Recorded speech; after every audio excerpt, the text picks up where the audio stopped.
چودھری پرویز اقبال اوسط sahab, Ali Raza Syed chairman Kashmir council, Azam Khan sahab, Pakistan press club Belgium, Chaudhry Iqbal sahab, Chaudhry امانت حسین صاحب، امتیاز عاقیہ صاحب، مساجد کے تمام منتظمین، نذیر گوندل صاحب، امیر فراز صاحب، نواز بٹ صاحب، حافظ امیر علی اوان صاحب اور مسیحی برادری کے اراکین،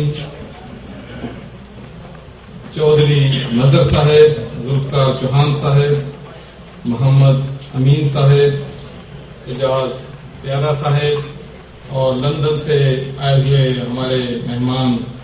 چودھری اصغر صاحب، شہزاد خان صاحب، جرمنی سے سید خرم صاحب، میرے وجاہت علی خان صاحب اور میرے نہایت ہی عزیز بھائیوں، دوستوں، بزرگوں، السلام علیکم۔ سب سے پہلے تو میں ناصر چوہان صاحب کا اور تمام دوستوں کا جو اس حال میں موجود ہیں، جس جوش کے ساتھ، جس محبت کے ساتھ، جس پیار کے ساتھ آپ نے یہاں پر مجھے ویلکم کیا، میں دل کی گہرائیوں سے آپ کا مشکور ہوں، اور تمام مقررین جنہوں نے آج یہاں پر اسپیچز کی ہیں، یقین مانیں کہ بیسٹ اسپیچز میں نے اپنی زندگی میں جہاں کہیں بھی گیا ہوں سنی ہیں، اور ان اسپیچز سے ایک بات بڑی واضح تھی کہ تمام دوست جو ہیں پاکستان سے، پاکستان کے عوام سے محبت کرتے ہیں، پاکستان کے لیے ان کا دل اور جان حاضر ہے، اور دوسرے انہوں نے جن مسائل کی نشاندہی کی ہے وہ بھی 100% جو ہیں وہ ان کے جینوئن مسائل ہیں۔ میں اوورسیز پاکستانی بھائیوں سے یہی کہنا چاہتا ہوں کہ آپ پاکستان کا، پاکستانی قوم کا عظیم سرمایہ ہے، اور میں نے دنیا میں کسی اور قوم کو جتنی اوورسیز پاکستانی پاکستان سے محبت کرتے ہیں، شاید ہی دنیا میں باہر رہنے والے پاکستانی اپنے ملک سے محبت کرتے ہیں۔ اس کے باوجود کہ آپ کی وہاں پر دکانیں ہیں، ان پہ قبضہ ہو جاتا ہے، گھروں پہ قبضہ ہو جاتا ہے، زمینوں پہ قبضہ ہو جاتا ہے، آپ کے بزنس پہ قبضہ ہو جاتا ہے، پھر یہ قبضہ ہی نہیں، جب آپ وہاں پر جاتے ہیں تو آپ کے خلاف جھوٹے مقدمات بنا دیے جاتے ہیں، اغوا لوگوں کو کیا جاتا ہے۔ لیکن ان تمام مشکلات کے باوجود،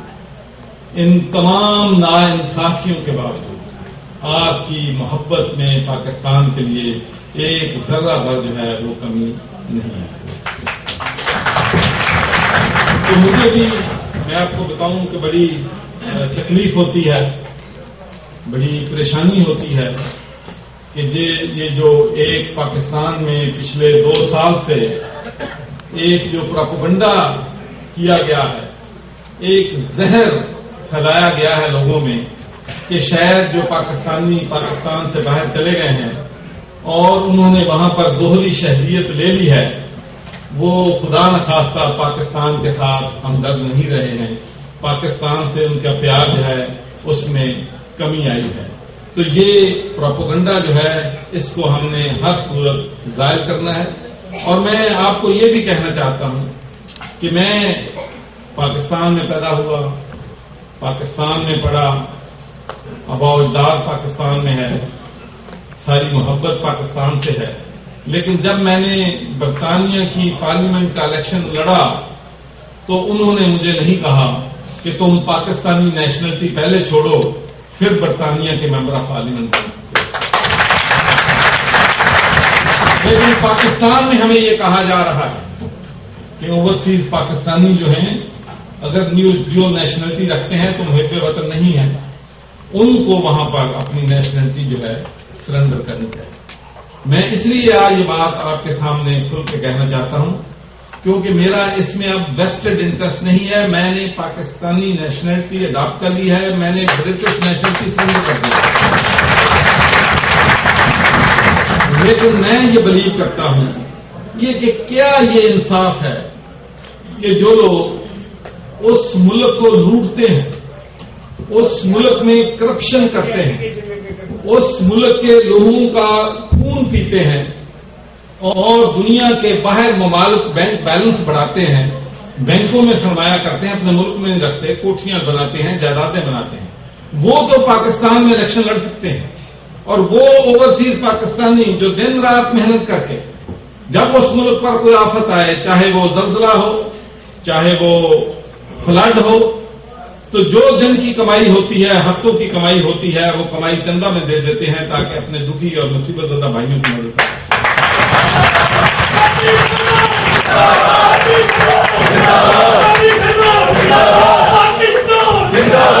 تو میں آپ بھائیوں سے ایک بات کہنا چاہتا ہوں، میں اور وعدہ کرتا ہوں کہ جو بھی پاکستان سے باہر پاکستانی ہے، اور اس حال میں بھی مجھے بڑی خوشی ہے، دلی مسرت ہے کہ اس حال میں تمام پولیٹیکل پارٹیز کے لوگ موجود ہیں۔ اور میں آپ کو یہ کہنا چاہتا ہوں کہ آپ سب کے لیے میں گورنر پنجاب نہیں ہوں، میں آپ سب کا بھائی ہوں، آپ سب کا دوست ہوں، اور آپ کا جو بھی ایشو وہاں پر ہوگا، آپ کا جو بھی مسئلہ پیدا ہوگا، میں اس کو اپنا ذاتی مسئلہ سمجھوں گا، اپنے خاندان کا مسئلہ سمجھوں گا، اپنی فیملی کا مسئلہ سمجھوں گا۔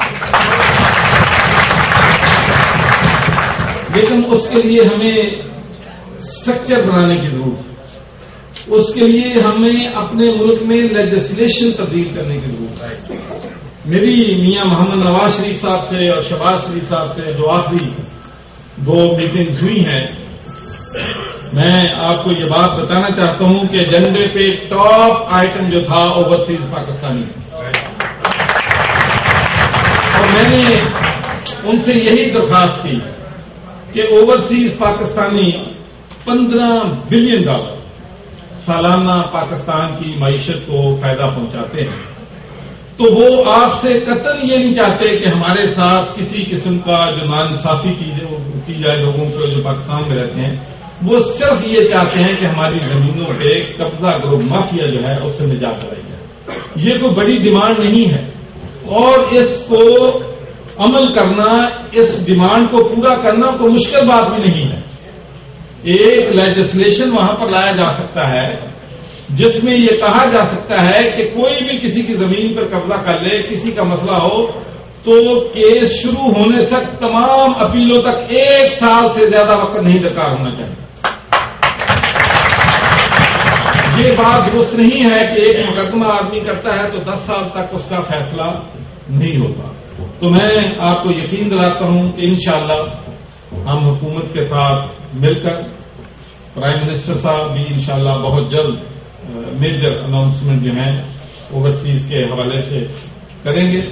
جس میں ہماری کوشش ہوگی کہ اوورسیز پاکستانیز کو پوری جو ان کے ایشوز ہیں ان کو ان میں فیصلہ کرنے کا، ان میں ان کا ایڈوائزری بورڈ وغیرہ بنا کے، تاکہ آپ لوگوں کے مسائل جو ہیں ہم پورے طریقے سے حل جو ہے وہ کر سکیں۔ تو میں میاں محمد نواز شریف صاحب کا بھی، آپ سب نے بھی ان کا شکریہ ادا کیا ہے، میں بھی کرنا چاہتا ہوں کہ اس نے اوورسیز پاکستانی کو یہ گورنرشپ دی ہے اور مجھ پر اعتماد کیا ہے، اور میں اللہ تعالیٰ سے دعا گو ہوں کہ اللہ تعالیٰ جن توقعات آپ کو مجھ سے ہیں، جو توقعات پاکستان کے عوام کو مجھ سے ہیں، پنجاب کے عوام کو مجھ سے ہیں، میں ان توقعات پہ پورا کر سکوں۔ میں آپ کو یہ بات دل کی گہرائیوں سے کہتا ہوں کہ میرے لیے زندگی میں سب سے بڑا سرمایہ جو ہے وہ آپ لوگوں کی محبت ہے، آپ لوگوں کا پیار ہے، اور مجھے یہ جو ٹائٹلز ہیں، یہ جو عہدے ہیں، یہ جو پاور ہے اور یہ دولت ہے، میرا اس پہ بڑا ایمان ہے کہ یہ آنے جانے والی چیزیں، آج میرے پاس ٹائٹل ہے کل کو نہیں ہو۔ تو جو لوگ کے پاس ٹائٹل ہو، پاور ہو، ویلتھ ہو، اگر وہ اس سے غریب عوام کو فائدہ نہیں پہنچا سکتے، مظلوموں کو انصاف بندہ نہ دلا سکے، تو اس عہدے کا اور دولت اپنی جو ہے غریبوں کے لیے، مسکینوں کے لیے، یتیموں کے لیے، رفع عامہ کے کاموں کے لیے خرچ نہ کر سکے، تو میں سمجھتا ہوں کہ وہ امیر آدمی نہیں ہے، وہ سب سے غریب ترین آدمی ہے۔ اس لیے میری یہ کوشش ہوگی کہ جو بھی اللہ تعالیٰ نے مجھے موقع دیا ہے اس میں سیاست کو ہمیشہ میں نے عبادت سمجھ کے کیا ہے، اور یہ اللہ تعالیٰ کا سب سے بڑا احسان جو سمجھتا ہوں مجھ پر ہے کہ میں نے زندگی میں بہت پیک دیکھا ہے۔ اللہ تعالیٰ کی یہ مجھ پہ بہت بڑی مہربانی تھی۔ میں ایک غریب کسان کا بیٹا تھا، ٹاٹوں پہ بیٹھ کے میں پڑھا ہوں، 2 میل میں پیدل اپنے اسکول جایا کرتا تھا۔ تو اگر مجھے موقع برطانیہ جانے کا نہ ملتا تو آج جو رفاہی ادارے میں چلا رہا ہوں، شاید میرے خاندان کے افراد جو ہیں انہی رفاہی اداروں میں اپنے علاج کے لیے کیو بنا کے کھڑے ہوتے۔ تو یہ اللہ تعالیٰ کا ہے کہ اس نے مجھے عزت بخشی اور مجھے برطانوی پارلیمنٹ میں پہلا مسلمان ایم پی بننے کا شرف جو ہے عطا کیا۔ لیکن اس سے بھی سب سے بڑی سعادت جو زندگی میں سمجھتا ہوں جو اللہ تعالیٰ نے مجھے دی ہے کہ برطانیہ کی 100 سالہ 1000 سالہ پارلیمنٹری لائف میں پہلا وہ مسلمان تھا جس نے وہاں پر قرآن پاک پہ حلف اٹھایا۔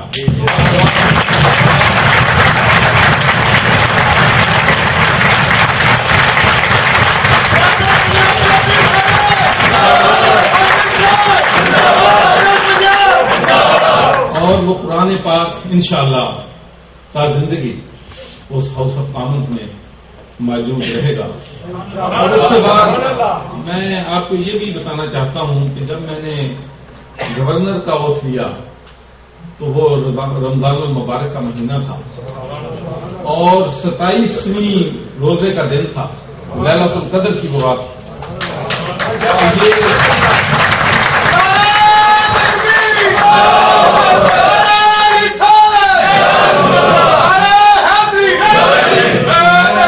یہ بلیو کرتا ہوں کہ یہ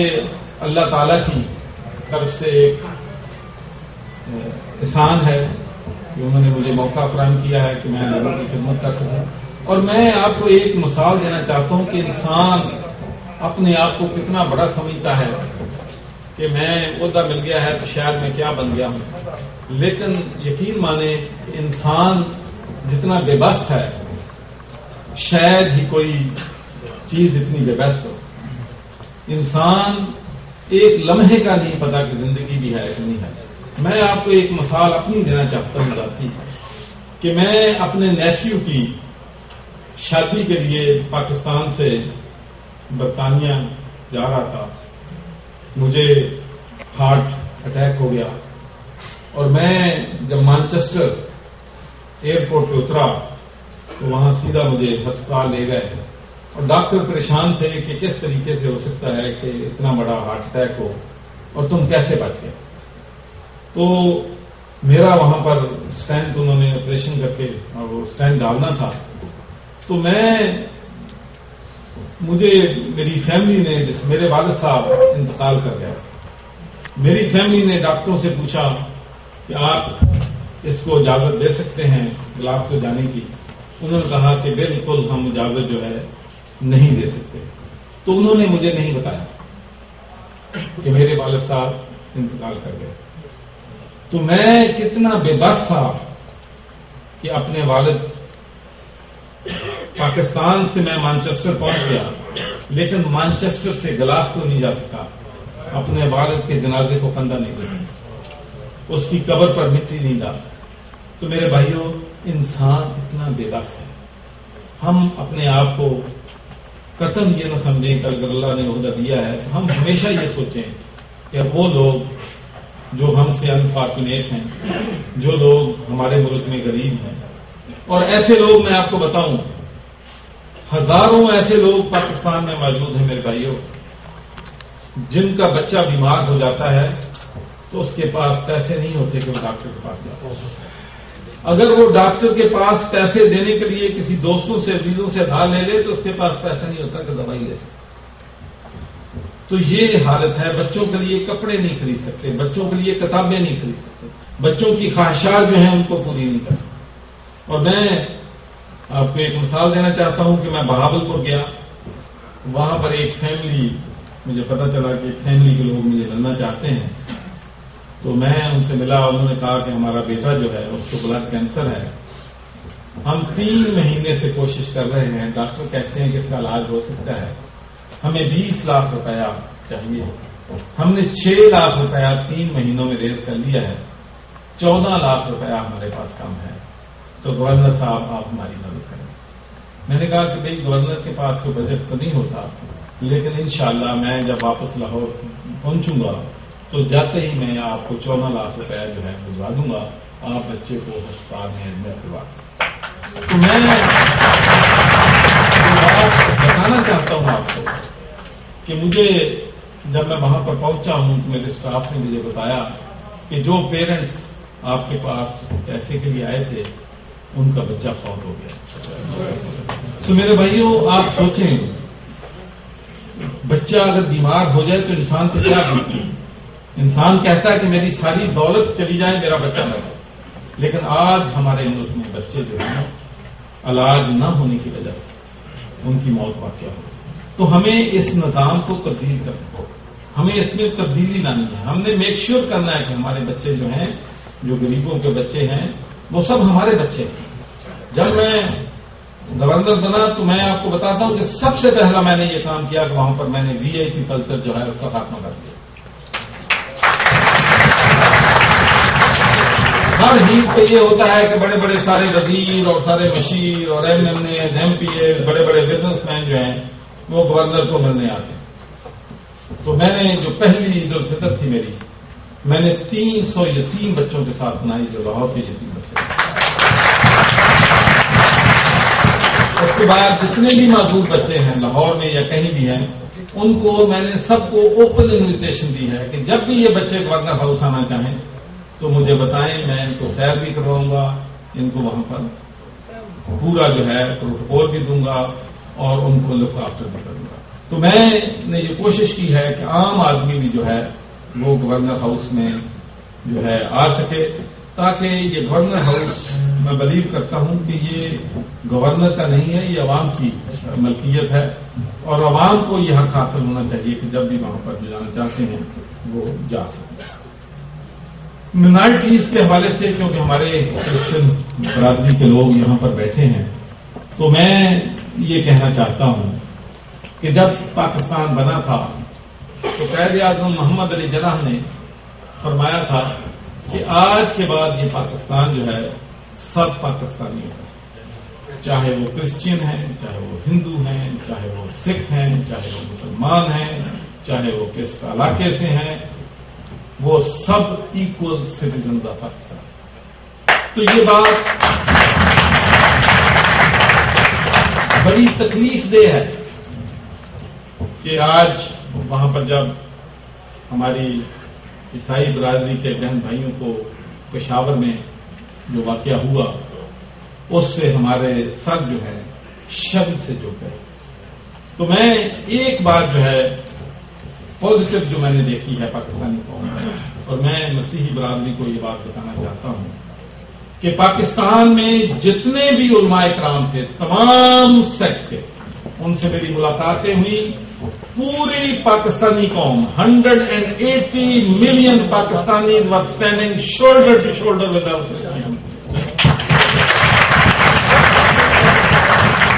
ان کی طرف سے بالکل بھرپور انداز، اور میں آپ کو بتانا چاہتا ہوں کہ 99.9% جو پاکستانی ہیں وہ آپ کو محب وطن پاکستانی سمجھتے ہیں. اور میں آپ کو یہ بات بتانا چاہتا ہوں کہ پاکستان کی ترقی کے لیے، پاکستان کی خوشحالی کے لیے ہماری کرسچن برادری نے ہم سے بھی زیادہ کردار جو ہے ادا کیا. اور انشاءاللہ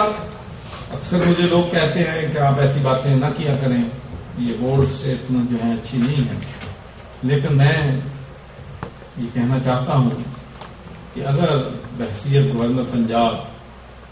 میں منارٹی کمیونٹیز کے حقوق کے لیے آواز نہیں اٹھا سکتا تو مجھے اس عہدے پہ رہنے کا کوئی حق حاصل نہیں.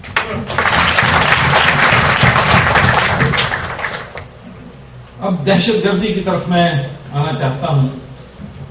کہ میرے بھائیوں، دہشت گردی نے آج ہمارے ملک کی جو ہے کمر جو ہے وہ توڑ دی. مسلمان کا قتل کر رہا ہے. ہم مختلف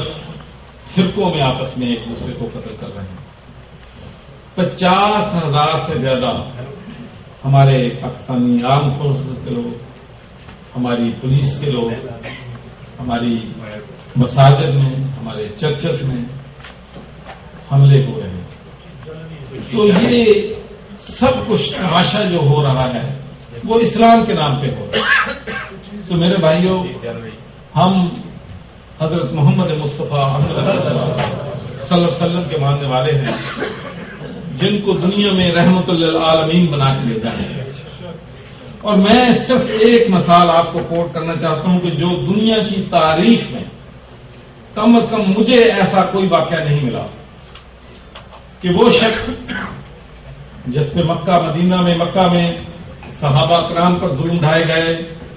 نعوذ باللہ حضور صلی اللہ علیہ وسلم کو قتل کرنے کے منصوبے بنائے گئے، اتنا مجبور کیا گیا کہ حضور صلی اللہ علیہ وسلم ہجرت کرنے پر مجبور ہو گئے. پھر 3 جنگیں لڑی گئیں. کوئی ظلم نہیں ہے جو مکہ کے لوگوں نے حضور صلی اللہ علیہ وسلم پہ اور ان کے ساتھیوں پہ نہ کیا.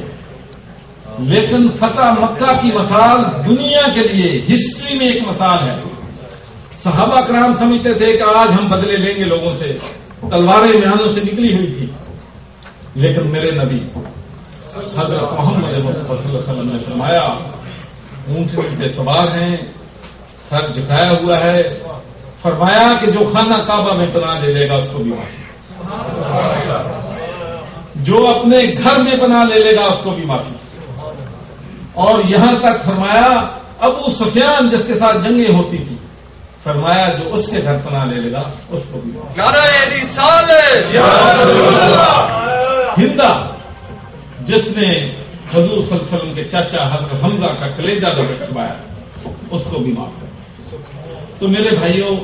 ہم اس نبی کو ماننے والے ہیں جو فرماتے ہیں کہ ایک بے گناہ انسان کی جان لینا ہیومینٹی کا قتل ہے، انسانیت کا قتل ہے، اور ایک انسان کی جان بچانا انسانیت بچانا ہے. اس نبی کو ماننے والے قتل اجازت نہیں دے سکتے کہ کسی بے گناہ کا خون اس لیے کیا جائے کہ اس سے کوئی کسی قسم کے فرقہ بازی کے خلاف ہیں یا اس کا کسی اور مذہب سے تعلق ہے. تو اللہ تعالیٰ سے میں دعا گو ہوں کہ اللہ تعالیٰ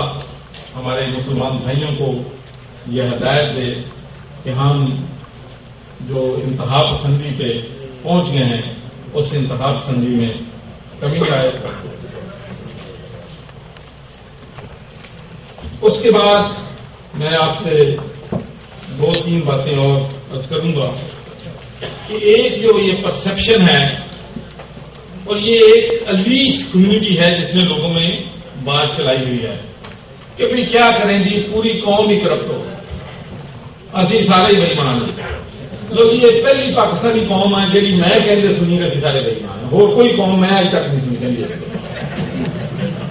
میں I have met Indian, I have met Bangladeshis, Middle East country, کبھی میں نے آج تک نہیں ان کو بیٹھے سنا ہو جس نے کہا کہ ہم سارے بےمان ہیں. یہ سچی قوم ہے. تو میں آپ کو یہ بات بتانا چاہتا ہوں, ایک مثال دینا چاہتا ہوں تاکہ پتہ چل جائے کہ ہم کیسی قوم ہیں. اخوت ایک آرگنائزیشن ہے جس کے ڈاکٹر امجد ثاقب صاحب فاؤنڈر ممبر ہیں. انہوں نے 4 لاکھ لوگوں کو پاکستان میں قرض حسنہ دیا ہے. کن لوگوں کو دیا ہے؟ 10,000 سے 40,000 روپیہ وہ قرض حسنہ دیتے ہیں. مزدوروں کو دیا ہے, جو ان امپلائڈ فیملیز ہیں ان کو دیا ہے, کسی کو سوئنگ مشین لے دی ہے, کسی کو پیسے دے دیے کہ ریڈی لگا لو, کسی کو پیسے دے دیے کہ چھوٹا موٹا کام کر لو. آپ اندازہ کر سکتے ہیں نا کہ 2-30,000 میں کیا ہو سکتا ہے. اور آپ سرپرائز ہوں گے یہ میری بات سن کہ اس کی ریٹرن جو ہے لون ری پیمنٹ کی 100% ہے. تو میرے بھائیوں, پاکستان کا غریب عوام, پاکستان کا کسان, پاکستان کا مزدور, پاکستان کا جس کے پاس پیسہ نہیں ہے وہ کرپٹ نہیں ہے. اور نہ صرف وہ اپنے پیسے واپس کر رہے ہیں جو 30,000 لیا ہے, وہ ماہانہ کچھ نہ کچھ 100 روپیہ 50 روپیہ ڈونیشن بھی دے رہے ہیں تاکہ کسی اور بھائی کا فائدہ ہو جائے. لیکن فرق صرف اتنا ہے کہ مگرمچھ کم ہے لیکن وہ خاص آ جاتا ہے. ایک کو 5 ارب میں اس نے 4 لاکھ لوگوں کو جاب امپلائمنٹ دے دی ہے, اور دوسری طرف ایسا بھی ہمارا بزنس مین ہے کہ ایک امیر آدمی 5 ارب کا قرضہ لے کے ہٹ کر گیا تو کچھ والا نہیں. بھائی اس کو ہم نے تبدیل کرنا. یہ جو مگرمچھ ہیں جب تک ان پہ ہاتھ نہیں ڈالا جائے گا, جو ملک کی معیشت کو تباہ کر رہے ہیں, ملک میں کرپشن جو ہے ہماری کینسر بن گئی ہے. لوگ چاہتے ہیں کہ ہم راتوں رات امیر ہو جائیں, ملک کا 1 ارب کا نقصان ہو جائے, ان کو 1 کروڑ روپے کا فائدہ ہو جائے 99 کروڑ کا نقصان کرنے کے لیے. تو بھائی اس سوچ کو تبدیل کون لوگ کریں گے؟ آپ لوگ کریں گے, آپ بتا دیں. اور یہ ایسی ویسی بات نہیں ہے کہ یہ کوئنسیڈنس نہیں ہے کہ وہ آپ پاکستانیوں سے, اوورسیز پاکستانیوں سے ڈرتے ہیں. انہوں نے کہا کہ ڈیول نیشنلٹی نہیں ہونی چاہیے. ان کو خطرہ ہے, ان کے انٹرسٹ کو اوورسیز پاکستان